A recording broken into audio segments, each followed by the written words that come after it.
दिख मैम से बात कर लेते हैं। अच्छा नमस्कार मैम। नमस्कार जी, सभी मीडिया के सभी दर्शकों को मेरा नमस्कार। देखिए कानून है और इस कानून के कारण भी कैसे लगे, कहीं ना कहीं सरकार ने जो कानून बनाया था वो पीड़ितों के लिए बनाया था, कुछ महिलाएं इसका और कुछ जेंट्स भी इसका गलत फायदा उठा रहे हैं, क्या कहना चाहोगे? बिल्कुल बिल्कुल, ये जो सरकार जो विदेशी नीतियां हमारे देश के अंदर लागू कर रही है, ये कह के ये हमारे हित के लिए हैं, लेकिन जो हमारा देश है एक मतलब सिर्फ हमारा एक भारत देश ऐसा है जिसको धरती माता बोला जाता है। तो यहाँ पे मतलब एक गांव के अंदर भी एक लड़की होती है जो 36 बिरादरी जिसको बहन मानता है, तो हमारे ऐसे समाज में ये विदेशी नीतियाँ लागू करने का कोई मतलब बनता ही नहीं है जी। देखिए कहीं ना कहीं मैम माँ को है ना वो भगवान का दर्जा दिया जाता है और काफ़ी सारे मामले ऐसे सुने कि एक महिला 2 बच्चों को छोड़ के चलेगी, 1 बच्चों को छोड़ के चलेगी, 1 साल की लड़की को छोड़ के चलेगी, तो कहीं ना कहीं माँ की ममता भी है वो डाउन होती जा रही है। क्या कहना चाहोगे आप एक महिला हो? बिल्कुल, जो ये हमारे समाज के अंदर जो ये देश के अंदर लिव इन रिलेशनशिप का जो ये कानून चलाया गया है, इसकी वजह से मतलब जो ये औरतों का है, जो भी मतलब भाई ये काम करते हैं उनका डर बिल्कुल निकल चुका है। तो मेरा ये कहना है कि 90% औरतें ऐसा काम कर रही हैं, 10% है जिसमें से पुरुष पीड़ित है। तो एक ये भी सरकार ने एक नीति लागू की हुई है, जैसे मान लो कोई भी पुरुष लिव इन रिलेशनशिप में है, मान लो शादी होगी, उसके बाद अदर वो किसी रिलेशन में है, तो महिला को इतनी अथॉरिटी दे रखी है कि वो एक मतलब उसके ऊपर केस दर्ज कर सकती है मेंटली टॉर्चर का, जबकि पुरुष के पास ये अथॉरिटी नहीं है। तो इसका फायदा महिलाएं उठा रही हैं। देखिए कहीं ना कहीं कानून इसलिए बना था कि पीड़ित हो, लेकिन महिलाएं हैं जो इस बात का फायदा उठा रही है कि पुरुष, लेकिन पुरुष कहीं ना कहीं दबाव फील करता है जी।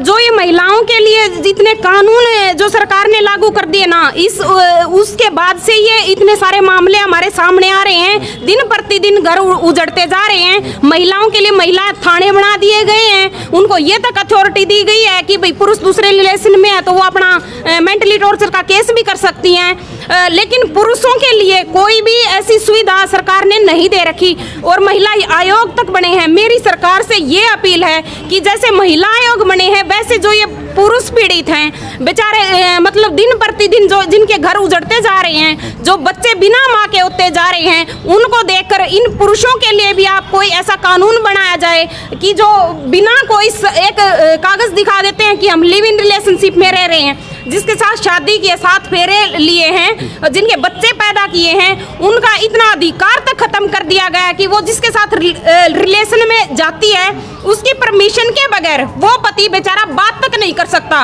इतना मजबूर इस कानून ने हमारा जो समाज है वो इतना मजबूर कर दिया गया है कि खुद अपनी पत्नी से वो बात तक नहीं कर सकता। आज जिसके साथ वो रिलेशनशिप में है उसके हाथ में सारी डोर सौंप दी गई है, उसकी मर्जी के बगैर आज कुछ नहीं हो सकता। ये कहाँ की नीति है?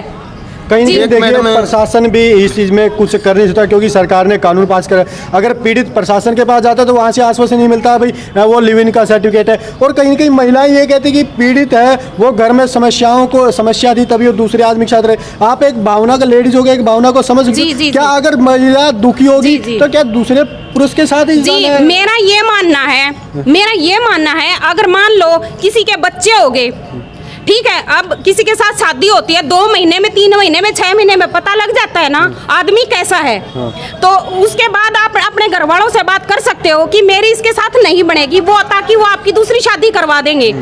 फिर आप बच्चे तक पैदा कर देती हो, पता तो तभी चल जाता है, फिर आप बच्चे पैदा कर देती हो, उसके बावजूद आप ये कहते हो कि इसके अंदर ये कमी है वो कमी है। तो मैं ये कहती हूँ कि फिर बच्चे पैदा करने की क्या जरूरत है? जब उस आदमी के अंदर कमी है, आपकी नहीं निभरी, तो बच्चे पैदा मत करो ना आप। फिर मैं ये कहती हूँ कि हम नहीं कहते कोई भी औरत चाहे बच्चे होने के बाद भी वायलेंस कोई भी सहन करे। अगर आपके ऊपर वायलेंस हो रही है, कोई भी मार पिटाई आपके ऊपर हो रही है, तो आप कानून का सहारा ले सकती हैं, बजाय अपने बच्चों को छोड़कर कहीं किसी दूसरे के साथ जा रही हैं। ये बहुत गलत है। आपके ऊपर मार पिटाई है, कोई हिंसा हो रही है, घर में आपके पति से नहीं बनती, तो सरकार ने आपके लिए कानून बनाए गए हैं, आप उस कानून का सहारा लो या फिर अपने परिवार वालों का सहारा लो जी। एक मैडम आज के जो मुद्दे चल रहे हैं दिन पे दिन में एक चीज देखी जा रही है, लेडीज अपने अपने बारे में सोचती है, बिल्कुल ठीक है, ना अपने परिवार के बारे में ना बच्चों के बारे में। एक बार बताओ मैडम,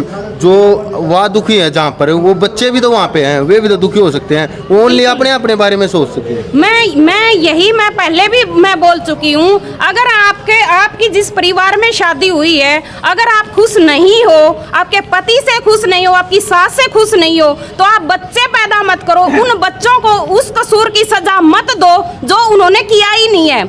हमारा समाज है ना, ये बहुत दोगला समाज है, सबको पता है। जब वो आगे बच्चे बड़े होंगे ना, कोई ये नहीं सोचता कि भाई जो कसूर इसकी माँ ने किया है उसकी सजा हमारा समाज उन बच्चों को देता है। कहीं बोलने के लायक नहीं छोड़ता, कहीं उनको खड़े होने के लायक नहीं छोड़ता, कहीं दूसरे बंदे से थोड़ा कुछ बोल दिया तो ये कह के निकल जाएंगे कि तुम्हारी माँ ऐसे चली गई थी, तुम क्या बोल रहे हो।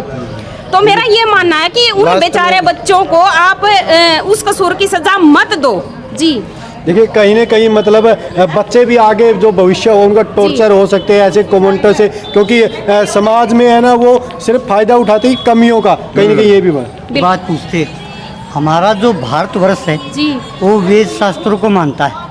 जब हम अपनी बेटी के लड़की के फेरे कराते हैं, वहाँ भी आग को साक्षी मान के, माँ बाप को साक्षी मान के, वहाँ नीम पे पक्का रहने की कसम खाते हैं। क्या उसकी कोई वैल्यू नहीं? एक कोर्ट से कागज बनवा लिया, उसकी मान्यता है और उसकी मान्यता नहीं है। बिल्कुल। तो इसके बारे में क्या प्रतिक्रिया आपकी?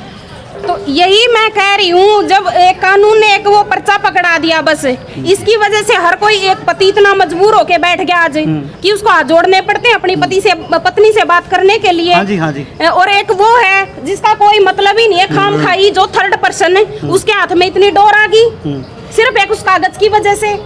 तो कहीं ना कहीं बहुत अच्छी बात बताई मैम ने भी, सर ने भी बात बताई। एक बात और भी देखो ना, जब कोर्ट में फैसला नहीं होता वहाँ भी नियम धर्म होते, गीता पाठ अटकवाता मजिस्ट्रेट भी। बिल्कुल। तो ये क्यों नहीं मानते जो फेरे कराते हैं हम उसको?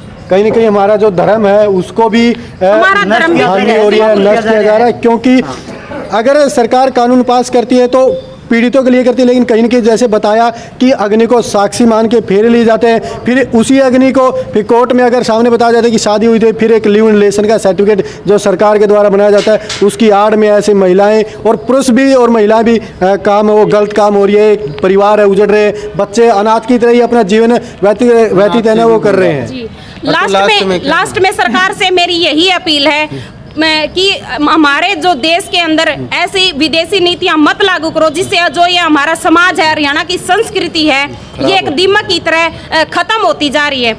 धन्यवाद। तो कमेंट में अपनी राय सभी दोस्त जरूर देना कि इस कानून के बारे में आप क्या राय देते हो, और जो परिवारों के बच्चे उजड़ रहे हैं, महिला दूसरे के साथ रह रही है, आप अपनी राय कमेंट में देना कि ये कानून सरकार के द्वारा जो बनाया जा रहा है सही या गलत है। जय हिंद, जय भारत।